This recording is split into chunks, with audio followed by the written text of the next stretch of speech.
welcome to my channel. This is Stacey's Bookcase, where I like to talk about books, obviously. Today I'm going to be combining two things that I started this year that I really liked and thought, wouldn't it be interesting to sort of combine them and see what that would look like. So first of all, the two things that I'm talking about are Malazan, Book of the Fallen, the series. I've started this year. I've read the first 3 books and I've loved it so far. I really enjoyed the series and I'm so glad that I started it. And then the other thing that I started this year is playing Magic the Gathering, and it's something that my boyfriend had been trying to get me to get into for a while, but I didn't do it until this year for some reason. But I finally started playing and I really enjoy it. It's been a lot of fun. So what I had the idea of doing while I was reading Malazan and also playing a lot of Magic was, what if there were Malazan themed Magic cards? So I thought, wouldn't it be fun to think of what I think those cards would be? And so I made a list. I made 5 cards per book. So I did them for the first 3 books. I'm just going to go over the first book right now. I haven't started the 4th book yet. I'm hoping to do that soon, but I also just started The Blade Itself by Joe Abercrombie, which I'm also really liking so far, but I'm only about 50 pages in. My hope is to read all of the Malazan books and then have like 5 cards sort of themed based on those books. Another reason I want to do it sort of focused on each book is because characters change throughout a series, and it may be that one character may be a certain way in book 1 and then they completely change in a later book, and maybe I would want to do that character differently on a different card. That is one thing that you do see in Magic, progressions of characters in the universe. Let's get into what I decided would be some interesting Magic cards based on the first Malazan book, Gardens of the Moon. So the very first card I wanted to make was based on Anomander Rake, the Lord of the Tiste Andi. When I was trying to figure out what this card would be, I thought maybe you could make him a planeswalker because it makes sense. There are a lot of cards in this that would make sense as planeswalkers because they have this magic system where the mages travel through warrens, either to access their magic or to go between different places, and that just fits so well with the idea of a planeswalker. So there are many cards that I think, many characters that I think would fit really well as planeswalker cards. And this was one of them that I thought, but I think that I would rather have him as a legendary creature because then he could be a commander, and that just makes sense with his character. He's a leader. He is the leader of the Tiste Andi. It just made sense. So I had sort of written something up as a planeswalker, but then I changed it, and this is what I came up with. So the cost would be 3 black and then 4 generic mana, so that's 7. Yeah, it would be 7 total with 3 being black. Obviously he's a black creature because that's the Tiste Andi, they come from the darkness. Their mother is the goddess of darkness, I'm pretty sure, so it just makes sense that all of those characters would fall under the black set. So that's what I thought for the cost. It would be a 6/6, and when he enters the battlefield, exile target creature. And I wanted to do that because of his weapon, Dragnipur. When he attacks with it, the creature, whoever he attacks with it, person, is sucked into the sword and becomes a prisoner inside of it. So it makes sense that rather than just having something be destroyed, it would be exiled instead. And I was also thinking of having like a Dragnipur as an artifact, like an equipment. that you could attach to something that would exile things, but I couldn't figure out how to balance it and make it not busted.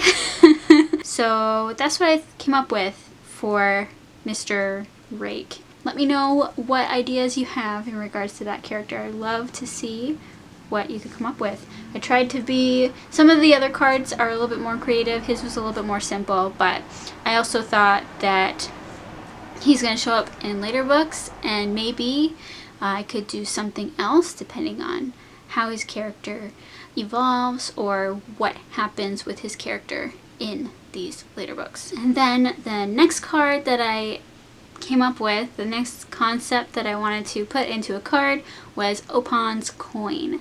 So in the first book, there's a lot of stuff going on around Opon's Coin. Opon is they're the twins of luck. There's a coin that has both the brother's face on one side and the sister's face on the other, and it's supposedly when you flip it, once it turns to, I think it's the brother's side, then your luck turns. But generally it's supposed to be very lucky, very good for you, except for when it turns, then it gets really bad. So there's lots of references to the spinning coin and Opon and them entering the game of this war that's going on and everything that's going on. So I really wanted to do something around that. I thought it would be really cool to have it as an enchantment, specifically enchant creature, because Opon's Coin usually goes to a person, and then that person, their luck is pretty good until, well, it runs out. So the cost, I was thinking it would be 2 white, 4 neutral or generic, so that would be 6 total. And then at the beginning of your upkeep, you would roll dice. 1 through 6, creature gets +2/+2 until next turn. 7 through 12, creature is indestructible until next turn. 12 through 18, creature gets +2/+2 until next turn and is indestructible. 19 and 20, sacrifice target creature, you lose life equal to its power. I wanted it to be something really good, like a really good card that could be really powerful. If you give something +2/+2 and make it indestructible, you could do a lot of damage. However, and the chances are you're going to get some benefit from it. You're either going to get a buff or you're going to make it indestructible. However, the downside is you have to sacrifice the creature and also lose life equal to that creature's power. So like if you put it on a big creature that could potentially benefit a lot from those buffs, it could backfire if you roll wrong. Granted, 2 out of 20, those odds, that's 10% chance that you could get a bad roll. It's not bad, but then again, it could happen. So I thought that would be an interesting one. I liked it. The next card that I came up with is Artifact Creature, and that's Hairlock the Puppet. So Hairlock is such a funny, interesting character in Gardens of the Moon because he's a puppet and he's such a pain and he causes so much trouble and chaos, but he's just this little puppet and he's sort of on your side but then not, and he's just an interesting character. So I really wanted to have him be on the field. So his cost would be a green and a blue, so 2 mana, and then he's just a 1/1, so pretty small creature, can't be blocked though. And then at the beginning of your end step, exile Hairlock, return Hairlock to the battlefield under your control at the beginning of your upkeep. So that means during your opponent's turn, Hairlock is not on the battlefield. And that means, well, he can't block, obviously, but also he can't be the target of anything during your opponent's turn.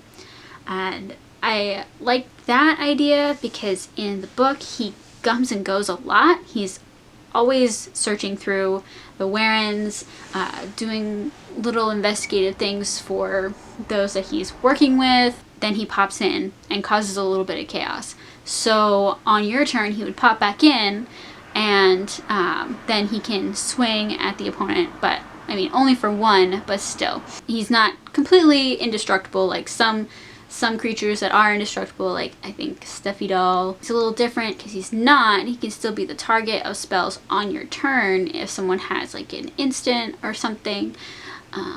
But I like it. It's pretty fun to come up with that character, that creature. And I chose to have him be an artifact creature because he's sort of like an artifact. He's a puppet. He's not like his soul was put into a puppet. So it's like a creature whose soul was put into an artifact. So yeah, that was the reasoning behind that. And then the next card that I come up with was a creature, and that would be Sorry, and she would be an assassin type, obviously. Her cost would be 3 black, and her power would be 3, toughness 2, so she'd be a 3/2.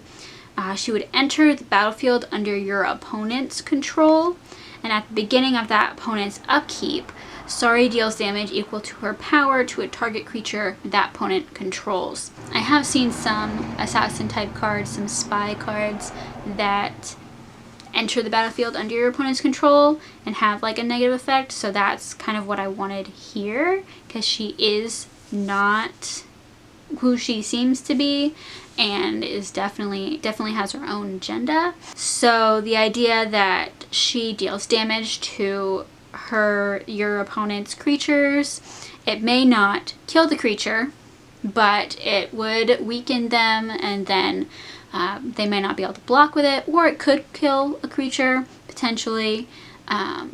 However, it's sort of balanced because she is under their control, so they can use her to attack you, and she's a 3/2, so she can deal 3 damage, which is, you know, an okay amount. Like, it can kill like some creatures, but she is a 2, so she might be easy to block as well, to kill. So that was my thought. I thought it was interesting. I don't know how that would work, if she would actually stay on the battlefield enough to actually do any damage, or if she would be too easy to get rid of, but I thought that would be an interesting card, make an assassin card. So just fit. So Sorry as a creature assassin. Okay, quickly, because my battery is dying on my phone, the last card would be a sorcery card, Under the Street Munitions, and this is the reference to the bridge burners placing bombs under the streets of the city they go to, Darhujistan.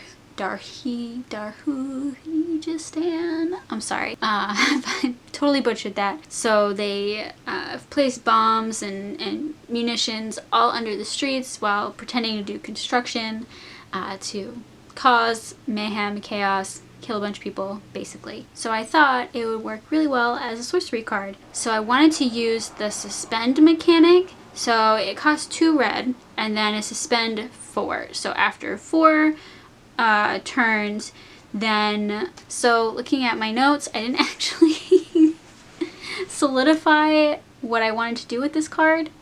Okay, so I have a couple options. Let me know which one you think makes the most sense. Which one makes the most sense for this card. So the first one was all creatures get -5, -5. So it's not a destroy all creatures, but it would probably destroy the vast majority of creatures on the field. The other one is all players choose 1 permanent and sacrifice all other non-land permanents, or all opponents sacrifice half their land rounded up. So 3 very different ones. One was dealing damage to creatures, the other was sacrificing things, pretty much a board wipe except you keep something. My idea around that, sort of both of them, was that munitions might not kill everything in the street. You know, it just causes a lot of damage, but it doesn't totally destroy everything. And then all opponents sacrifice half their land rounded up. That, I kind of liked that idea because the understreet munitions are blowing up the ground and it's blowing up everything you're standing on. So it makes sense that the base, your land, would be the thing that would suffer. So getting rid of land, it would be interesting, I think, maybe to see something like that. So that is everything. Those are the 5 cards that came up for Gardens of the Moon. Please let me know what your thoughts are on those, and look forward to the next video. Thanks for watching. Have a nice day. Bye.